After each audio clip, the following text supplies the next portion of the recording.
Hey guys, this is Randall419 back with a review of Mantis Burn Racing. This is a game developed and published by Vufu Studios. I want to thank them for sending a code to stream and review the game. And if you didn't know, I stream a lot of games. I streamed this game at launch. I also gave away 2 copies of the game, so sometimes it pays to follow me on Twitch, where I stream a lot of these indie games that come out, a lot of the AAA games, and I give away copies. So the link's in the description of my Twitch. You can click on that, turn on notifications, be notified when I go live. So, Mantis Burn Racing, let's get into it. It is a top-down racer, kind of like Micro Machines. I'm currently in the garage of the game, looking at all the different cars. I believe there's like 8 or 9 different cars that unlock at certain levels. You got rookie variants, pro variants, veteran variants. So a lot of these can be customizable too. You'll see me here go into the upgrade section where when you play through the career, you earn gear upgrades, like right here, an upgrade for your engine and your suspension that you slot into there and you make your car better.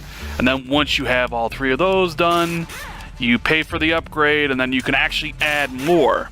So yeah, I mean, it has like an RPG element to making your cars better, and you can do this for all your different cars, and like I said, you earn gears and stuff from completing in the career.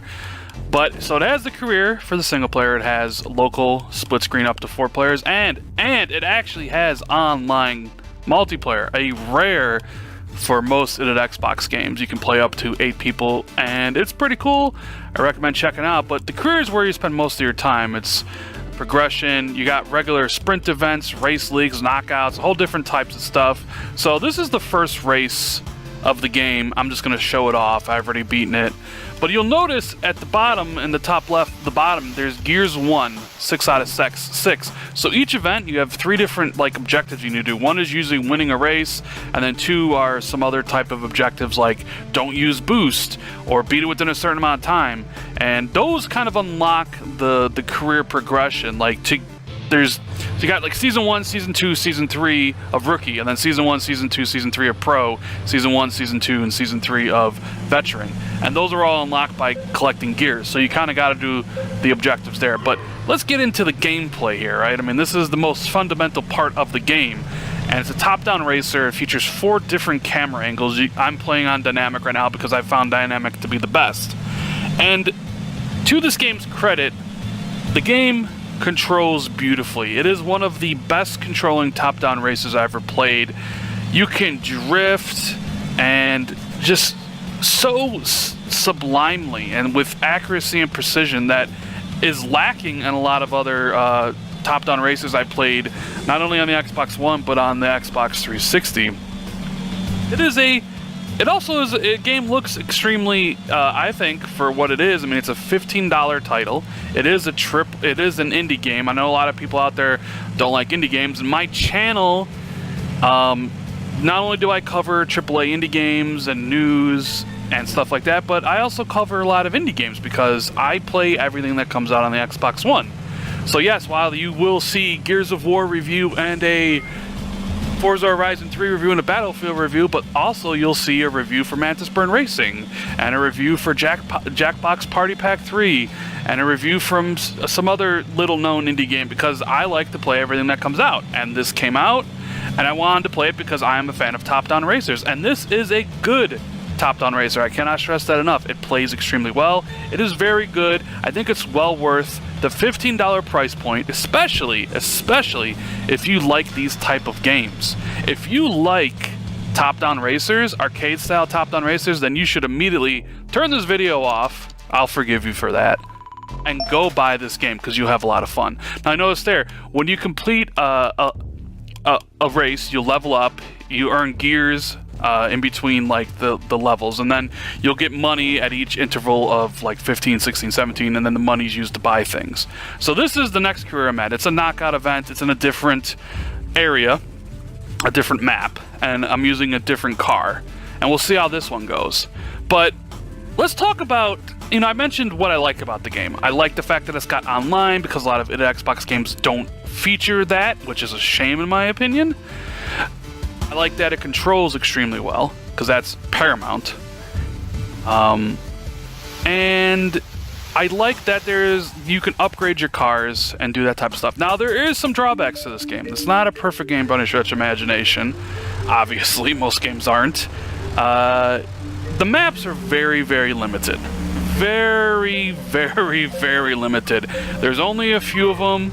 And the one we were just playing on is like a desert level. You play on that desert level a lot, and it kind of just accentuates the fact that there isn't a lot of track selection in this game, a lot of variety. When you're going through the levels, it seems like you've been through it all before.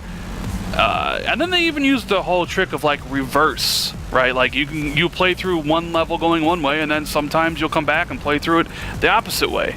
And that is a huge negative in my opinion, a huge negative. A racing game needs to have variety. I need to have something pretty to look at while I'm completing sometimes the monotonous task of completing all these races, because as you guys saw, the career screen has a lot of races to do. I want to be entertained while doing it.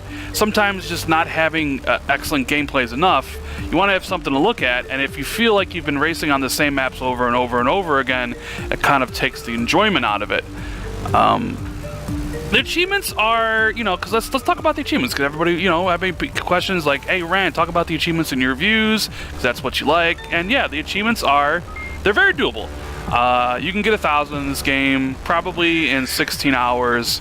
There's a couple online achievements. You need to win 15 online races. The two bigger ones is you need to beat somebody who's 15 levels ahead of you and 25 levels ahead of you.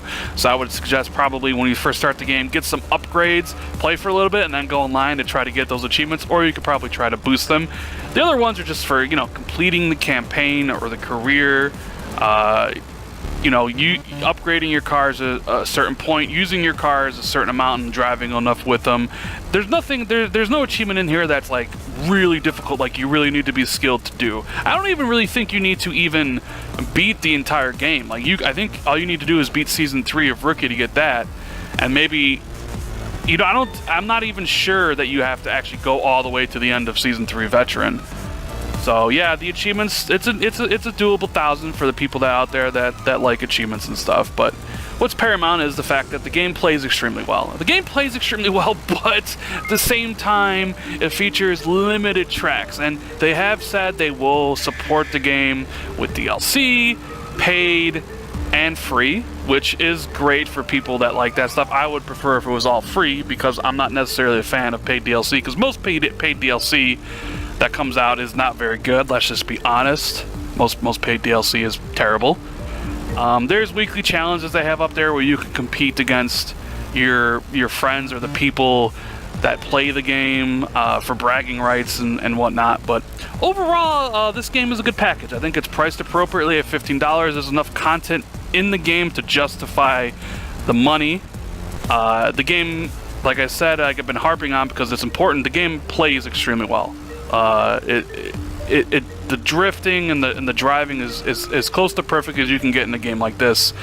It's just held back by the lack of scenery and the lack of courses. It's the only one really negative I have, but it's a big negative. So at the end of the day, on my review scale, and my review scale goes from 0 to 10, with 0 being crap, and 5 being average and 10 being amazing, like the best game ever, perfect, whatever.